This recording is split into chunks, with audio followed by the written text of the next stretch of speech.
Good morning friends, నా పేరు వచ్చేసి గోపాల్ రెడ్డి. ఈరోజు మనం నేర్పుగా ఇతరులను మీ వైపు తిప్పుకోవటం ఎలా, ఇతరుల చేత అవును అనిపించటం అదృష్టం, అంచనాలు కల్పనలు అన్నిటికంటే కష్టం.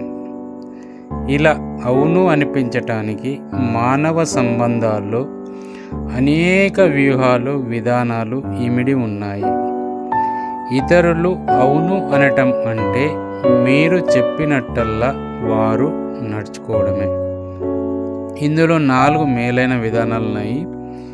మొదటిది, మీరు చెప్పే విషయాన్ని అంగీకరించటానికి వారికి కారణాలు చూపండి. ఈ ప్రపంచంలో ప్రతి దానికి కారణాలుంటాయి. మీరే వ్యక్తినైనా పని చేయమని కోరితే వారు ఎందుకు అలా చేయాలో చెప్పగలగాలి. మీరు చెప్పే కారణాలు వారికి తగినవిగా, వారికి ప్రయోజనం కలిగించేవిగా ఉండాలి.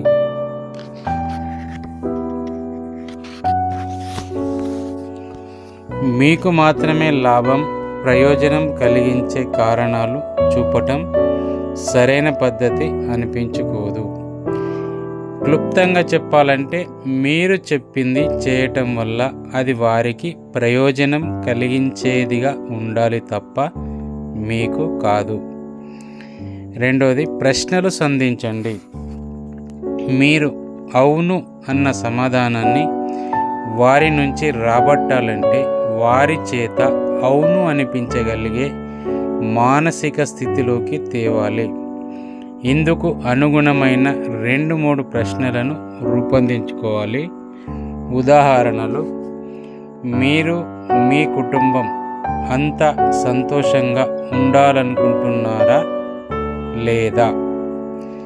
ఈ ప్రశ్నకు ఎవరైనా అవును అన్న సమాధానమే చెబుతారు. మీ డబ్బుకు మంచి విలువ రాబట్టుకోవాలనుకుంటున్నారా? ఎవరైనా అదే అనుకుంటారు కదా. ప్రశ్న అవును అన్న రూపంలో వెలువడితే దానికి సమాధానం కూడా అదే ఉంటుంది. అవును ప్రశ్నల వెనుక ఉన్న ఆలోచన ఏమిటంటే, వాళ్ళ ఆలోచనలు ఆ చట్రంలోకి వెళ్ళినప్పుడు సహజంగా వారి నుంచి అవును అన్న సమాధానమే వస్తుంది. అవును అన్న ప్రశ్నలు వేయటం అనేది ఎలాగో తెలుసుకోండి. తలాడిస్తూ మీరు అని ప్రశ్నలు వేయటం మొదలుపెట్టండి. మీరు మంచి ఉత్పత్తిని కోరుకుంటున్నారు, అవునా? తలాడించండి. మీరు భద్రమైన భవిష్యత్తును కోరుకుంటున్నారు, అవునా? తలాడించండి. ఏ రకంగా తిప్పి ప్రశ్న వేసినా అవును అన్న సమాధానం వచ్చేలా చూసుకోండి. మీరు వేసే ప్రశ్నలకు ఒక రకంగా అవును అని, మరో రకంగా అవును అని, ఏ పద్ధతిలో ప్రశ్న మారినా వారు మీరు కోరుకున్న అవును సమాధానాన్ని పట్టుకొని నడిచేలా చూడండి. ప్రశ్నలకు సమాధానం చెప్పటానికి అవును, కాదు అని వేరువేరుగా ఎంపిక చేసుకోవటానికి అవకాశం ఇవ్వకండి. అవును అంటే ఖచ్చితంగా చేస్తారు, కాదంటే వారు ఎంత మాత్రం చెయ్యరు. ఇక్కడ మీరు చూపవలసిన నైపుణ్యం ఏమిటంటే, ఒక రకంగా కానీ మరొక రకంగా కానీ మీరు చెప్పినట్టు చేయటమే. ఉదాహరణకు, స్మిత్తో మీరు భేటీ కాదలుచుకుంటే అపాయింట్మెంట్ మీ ప్రశ్న తరహాలో ఉండాలి. మనం కలవడానికి ఈ సాయంత్రం అయితే పర్వాలేదా స్మిత్? లేకపోతే రేపు ఉదయం కానీ సాయంత్రం కానీ కోరుకుంటున్నారా? ఇక్కడ మీరు స్మిత్కు ఎంచుకునే అవకాశాన్ని ఇస్తున్నారు.